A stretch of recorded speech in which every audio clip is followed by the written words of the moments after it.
Hey, Bearski here. Here's a quick guide on how to use the new Navigator UI for Quest headsets.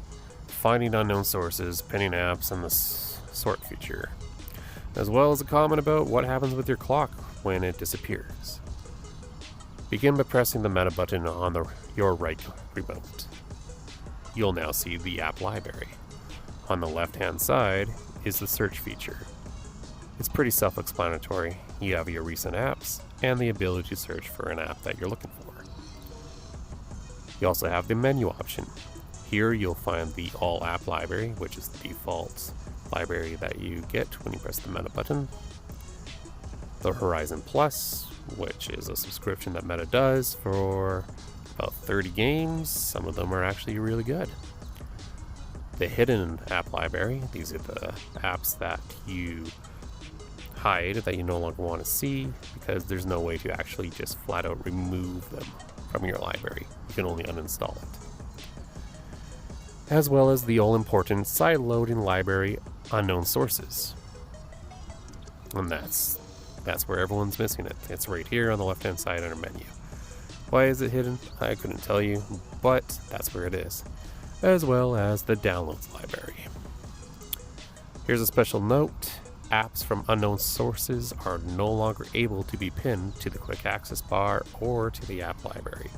You will always have to access the unknown library from the left-hand side. Since I'm in unknown sources, quick shout out to the Quest Game Optimizer app. Here you are able to see all of your installed apps, sort it how you want it, and a clock that will never disappear. Unlike the current Meta UI. As you can see, my clock has disappeared. And besides making all your games run better, it has a lot of utilities that you can access. What is left is the sort option, as well as the Meta Store. Note, if you click and hold on an app, it will allow you to pin it, lock it, anchor it, and so on. When you pin an app, it will not get buried in the app library, even if you were to sort it from A to Z or Z to A. You also have the lock option. Here you can actually lock certain apps in case you have a younger family member or a friend that is going to use your headset and you don't want them to play a 17+ game. You can lock them out manually based on each app. Speaking of the sorts, it's the option that's under the menu button on the left-hand side. You can sort it from A to Z, Z to A, or if you have actually installed the app or not. Special note, immersive apps like games will need to be closed by the quick access toolbar at the bottom after clicking the Meta button.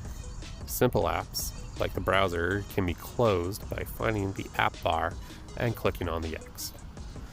And that's all there is to it. If the clock disappears, you'll need to restart your headset to bring it back. It's an obvious bug. Hopefully Meta fixes it when the custom folder update starts rolling out. Quick question for you, let me know in the comments. Do you like the new Navigator app, or do you prefer the old one? Let me know. Bearski out.